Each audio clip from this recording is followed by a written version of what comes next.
The Adventures of Ozzie and Harriet, starring the entire Nelson family. Here is Ozzie, who plays the part of Ozzie Nelson. And, of course, his lovely wife, Harriet, as Harriet Nelson. The older of the Nelson boys, David, appears as David Nelson. And his younger brother, the irrepressible Ricky, played by Ricky Nelson. The Nelson's next-door neighbor, Thorny, is played by Don DeFore. Bring up an unpleasant subject, but tomorrow's the deadline on your income tax. Well, I always manage to sneak in under the wire, don't I? I don't know why you always let it go until the very last night. Oh, now, how can you say that? You know darn well I've been up working hard the last 3 nights. How can you stay up that late, Pop? Well, when you have something important to do, you just concentrate real hard. You stay awake. Whenever I get to stay up that late, I always fall asleep. Well, if I know your father, he spent most of his time reading magazines, and he'll be up all night tonight with his income tax. No, don't be so sure. I may fool you this time. Oh, you said that last year, and you didn't get to bed until 5 o'clock in the morning. Can I stay up with Pop tonight, Mom? Oh, you certainly cannot. Don't be ridiculous, Ricky. I think it'd be fun. No, I'm afraid figuring your income tax hardly comes under the classification of fun. Besides, your father will have enough on his mind without having to worry about you. Yeah, we don't want anything to happen to you guys. Hey, that's right. We're deductible, huh, Pop? Yes, David. The government allows us $600 a year for each of you boys. That pays for your shoes. I'm glad I don't have to pay any income tax, boy. You will someday. The principal of our school says every man should pay an income tax. Well, I think just about every man does nowadays. Yeah, but he ought to pay it for his wife, too. Women work hard all day at a thankless job and slave over a hot stove at night. Who says all this? Our principal, Mrs. Benson. You had me wondering there for a minute. Gee, look at the time. I better hurry up. Where are you going, David? Over to Bob Swanson's. What are you guys cooking up today? Nothing special. What do you guys usually cook up? Oh, he's got his garage set up like a chemistry lab. Oh, say, I hope you're not concocting anything dangerous. Oh, nothing dangerous. Bob gets some good ideas, though. You ought to meet him, Pop. He's real crazy, man. Yeah, he sure is. Only he's crazy the way it means in the dictionary. I've met him, and he seems like a very nice boy. Oh, he is. He's just kind of a practical joker. He's a nice guy, though. Well, there's nothing wrong with practical jokes. In fact, a person with a good sense of humor is a welcome addition to any group. Sure, look at me. What about you? I'm a real joker, boy. Well, I must admit there are times when you're quite a card. You can say that again. What are you laughing at, David? You're from the same deck, you know. Somebody help me clear the table. I'll help you, Mom. Oh, will somebody get the telephone? Here, I'll get it, Harriet. I'm expecting a call. Come on, Rick. You can help, too. Big man. Pushes little people around. Hello? Hello there, Oz. This is Herb Dunkel. Oh, hi. Just a second, Dunk. Just want to make sure Harriet was in the other room. Well, I've got all the figures. I'll bring them over to your office. I may be out for a spell this afternoon, so just put them on my desk. I'll get at them as soon as I return. And remember, don't mention this to anybody, will you? See, I don't want it to get back to Harriet. Oh, you can count on me, Oz, old boy. Mum's the word. Mom is the word. So long, Dunk. What about Mom? Oh, Ricky. You don't want to sneak up on a person like that, son. Well, I was here all the time, Pop. Oh. Well, in the first place, the word wasn't Mom. It was Mum. See, I have a little surprise for your Mum. Your Mom. What kind of a surprise?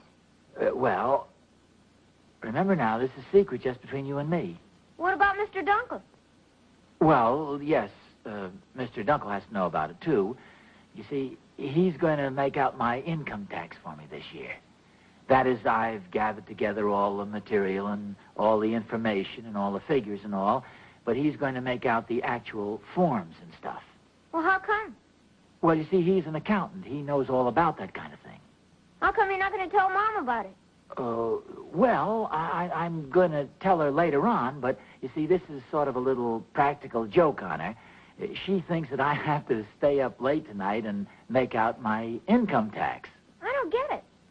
Well, it's not a big, hilarious routine, but I think she'll be kind of amused by it. It's a little practical joke, you might say. Oh, stealing my stuff, huh, Pop? Well, sure. I just want to prove you're not the only card in the pack. Marvelous.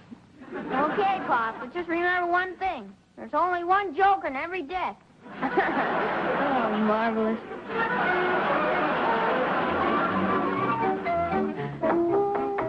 Come in. Hello, Mrs. Nelson. Oh, hello, Mr. Miller. Here, you can put that box right on the table here. All right. Would you care to check over the list? Oh, no, I'm sure everything's there. All right. Say, I took the liberty of adding an extra pound of coffee. It's my own special blend for Income Tax Eve. I figured it'd come in mighty handy for Mr. Nelson. Keep him awake tonight. Oh, what sort of a blend is it? Well, it's 100% pure caffeine with all the coffee removed. That's sort of a private little joke. Well, I'm afraid it's what Mr. Nelson will need, though. How about you? You got your tax returns ready to mail? Oh, goodness, no, Mrs. Nelson. That's a laugh. I guess all you fellows are just alike. Well, according to my wife, I'm the worst of the bunch. She says I'm the procrastinatingest procrastinator that ever procrastinated. Well, Mr. Nelson does the same thing every year. No matter how many times he resolves to get them in early, somehow he always manages to get them in just under the wire. Well, I'll tell you what I did. A couple of nights ago, I got together the tax papers. I sharpened the pencils, got out the scratch pad, cleared off the desk, pulled up my chair, turned on my television set, and it looks like a long night tonight. That sounds exactly like our house. Well, actually, all you need is one evening of good concentration, but I just can't seem to concentrate. Well, it would probably help if you turned off the television set. Well, yes, but frankly, I think it'd help a little more if I could turn off Mrs. Miller. Well, not that she isn't a real fine woman, mind you, but it's just that it's hard to get the work accomplished when she's standing over you. You see, she used to be a school teacher, and every time I look up at her and she looks down at me, I get the feeling like I'm a little boy who hasn't finished his homework yet. Not that she isn't a real fine woman, like I say, but I could get the work done a lot easier if she would just kind of get out of the house and go to a show tonight or something. Say, Mr. Miller, you've given me an idea. Oh, really? Well, you know, it's no fun for the wives to sit around listening to you fellows moan about making out your income tax. Maybe I could get a gang of the wives tonight and we could go over to the women's club and play cards or something. Say, that's a mighty fine idea. And say, Mrs. Nelson, just in case you should need a fourth, may I suggest Mrs. Miller? Like I say, she's a mighty fine woman. I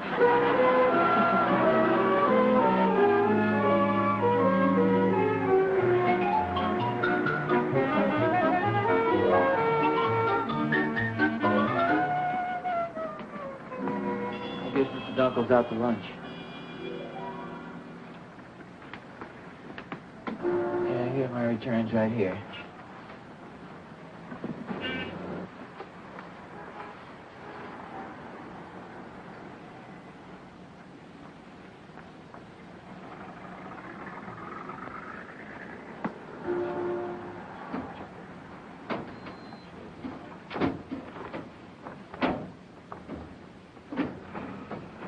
Ricky, don't mess around with that filing cabinet. Mr. Dunkel's got a lot of personal stuff in there, probably.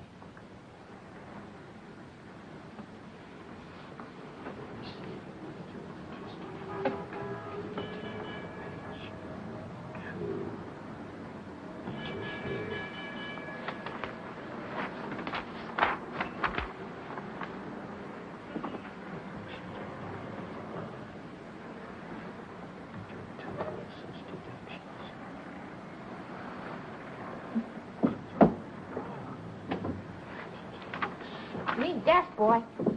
Yeah. You don't disturb anything there now. How can I? It's all locked up. Well, he probably knew I was bringing you along. How do you know that? I don't know.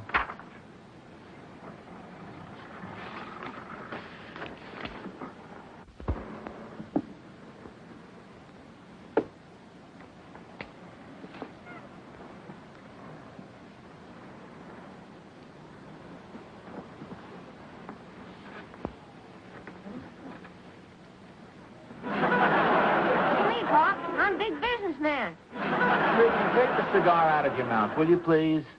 I still got the paper on it. Well, I know. Put it back in the box and take your feet off the desk.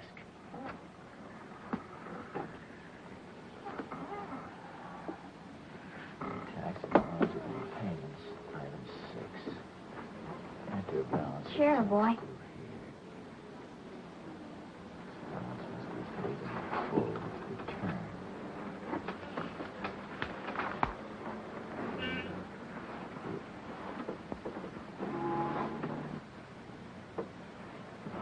Look at me, Pop. No hands.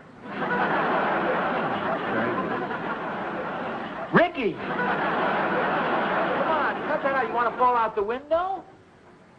Look, why don't you sit over in this chair here? Now, just relax, will you? I'll be through in just a minute.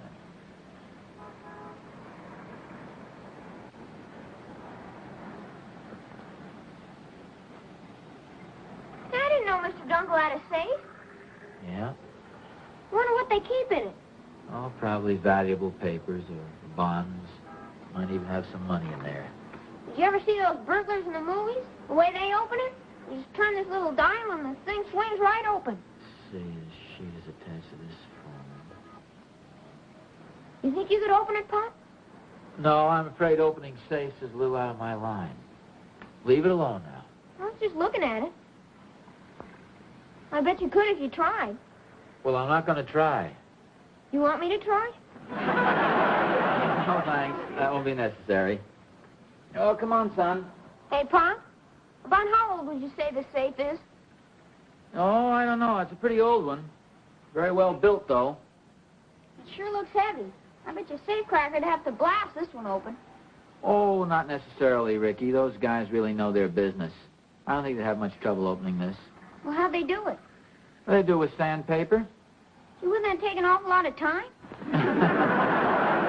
What I mean is, see, they sandpaper the tips of their fingers. That makes them very, very sensitive. And then they just turn the dials, and they listen carefully as the tumblers fall in place. Well, what do you mean? Well, look, I'll show you.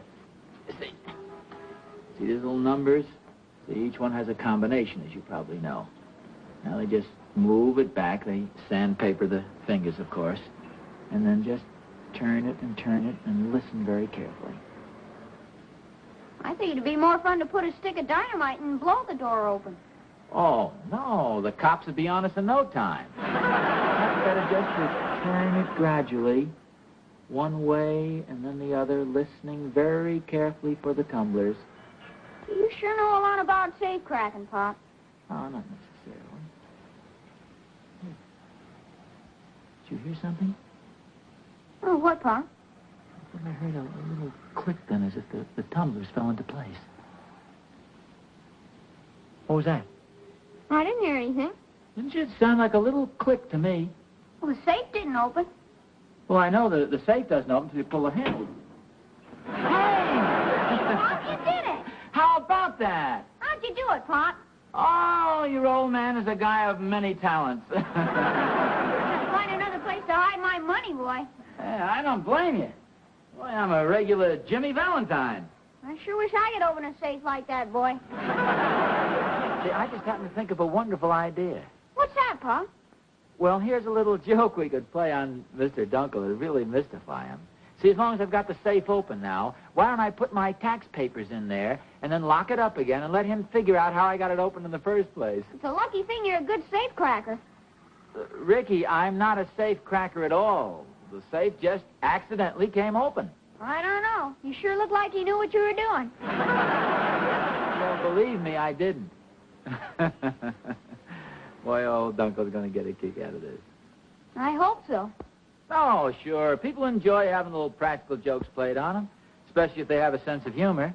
Do you enjoy having little jokes pulled on you? Well, sure I do, if they're really funny. Boy, old Dunkel's really going to be mystified. Hey, there's Mr. Thornberry's tax return, too. I guess old Thorny's been playing it smart this year. Why don't you put him in the safe with yours? Yeah, I think I will. That's a good idea.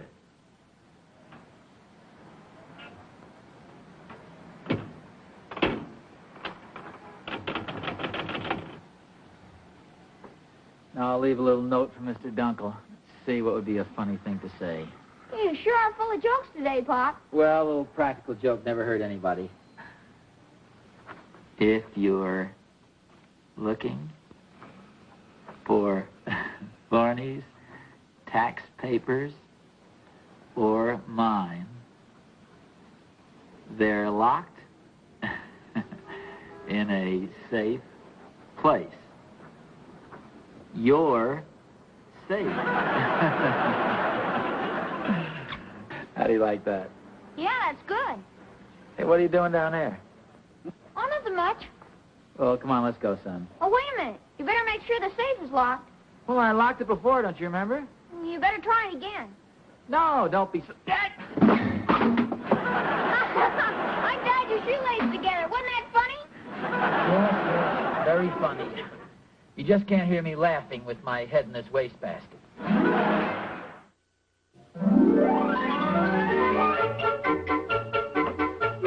Ozzie? Oh, it's me, Mom. Oh, hello, dear. Hi. Do you know where your father is? I think he went someplace with Ricky. Oh. Why, what's the matter? Oh, nothing's the matter. I was just talking to some of the wives a while ago, and we decided that since the men will be working on their income tax reports tonight, that we might have a little get-together down at the Women's Club. Oh, good. That fits in swell. Why, dear, did you make some plans?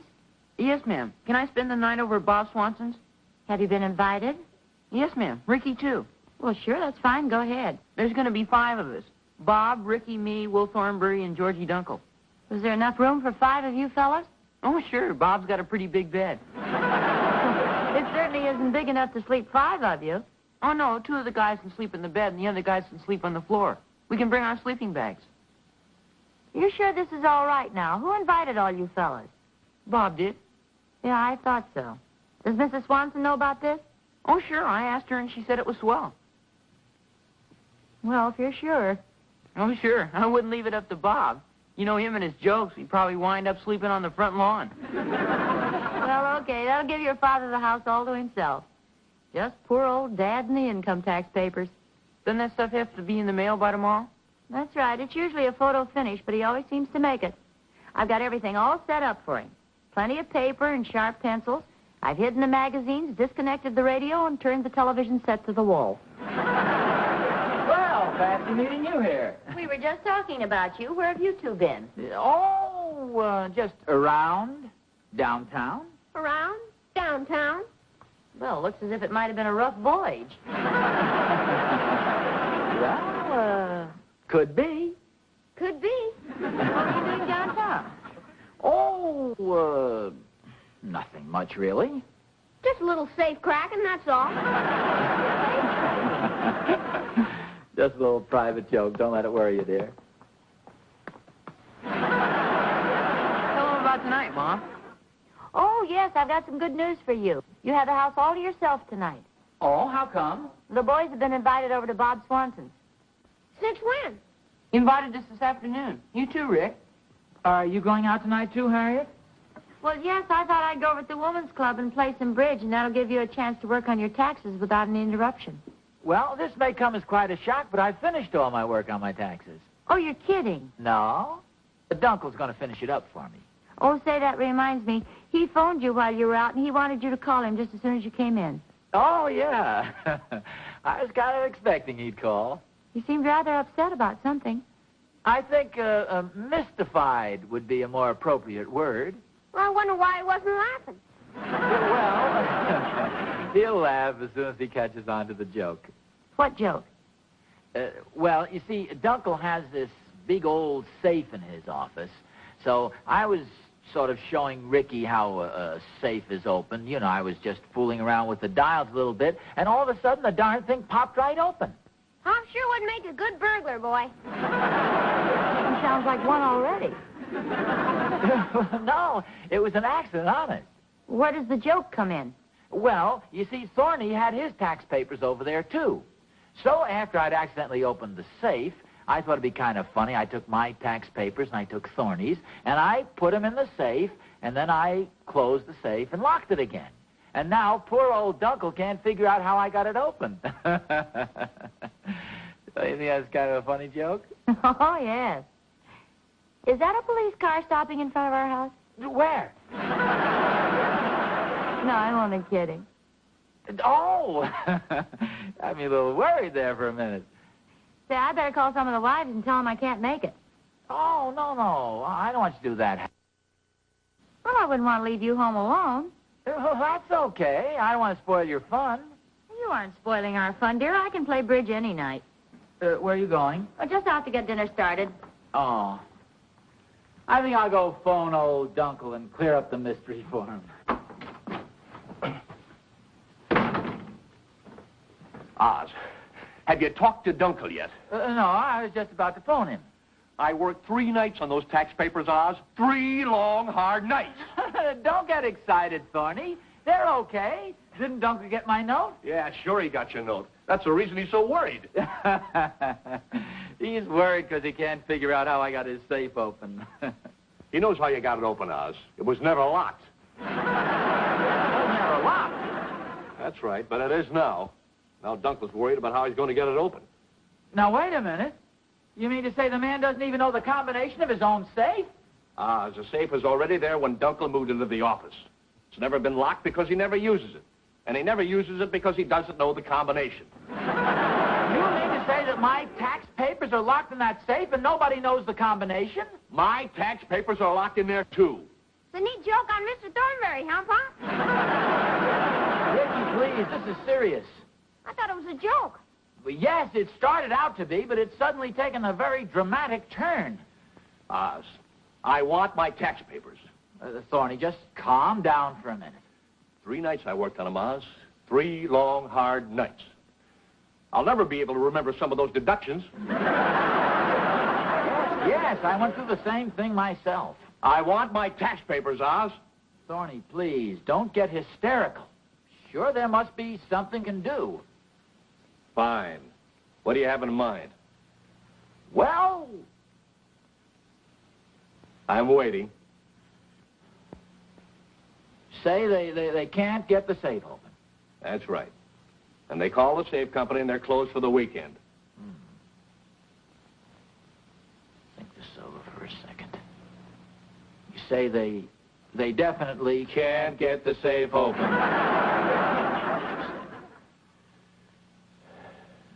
Any more bright ideas? Who did the safe belong to? I'm sure they still have the We don't know. Don't know. No. Don't know. How about the company that manufactured the safe in the first place? They'd have the We went out of business in 1912. 1912. Yes. Papers are locked in the safe. Nobody knows the combination, so therefore can't get the safe open. That's our problem, right? And it's a beaut, too. Well?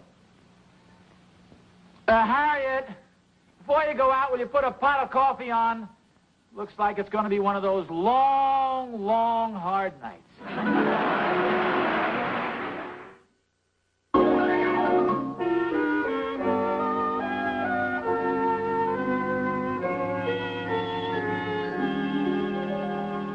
Want another cup of coffee, Thorny? No, thanks. Already had 4 cups. Well, we'll probably be finished with this stuff in about an hour or 2. Yeah, probably.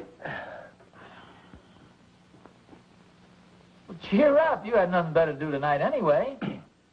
Nothing except catch up on my sleep. Oh, you can't kid me. Thorny, you know darn well you'd miss the excitement of this last-minute rush. Besides, everybody else is figuring out his tax return tonight. Ah, please. I'm trying to add up these figures. Oh, hello, Don. Oh, good evening. Is Paul home? Yes, he is. Go right in the dining room. Oh, yeah. Come on in, Doc. Go right in there in the dining room. Oh, hi, Dunk. Hello there, Thorny. Hello, all. Hi. They don't tell me you managed to unlock the safe. No, I'm afraid not. David called me, though. David? Yes, it seems a friend of his has a chemistry set. Oh, yes. Bob Swanson. What did David phone about? It seems they've been doing some experimenting, and they volunteered to blow the safe open for me. I hope you turned him down. Oh, yes, indeed. But I think I have a solution. It may be rather expensive, though. Well, let's hear it. Yeah. Well, the law says your returns have to be in the mails by March 15th. Yes, that's right. Well, my idea is to get your returns in and let the tax department worry about the rest. What do you mean? Simple. We just mail them the safe.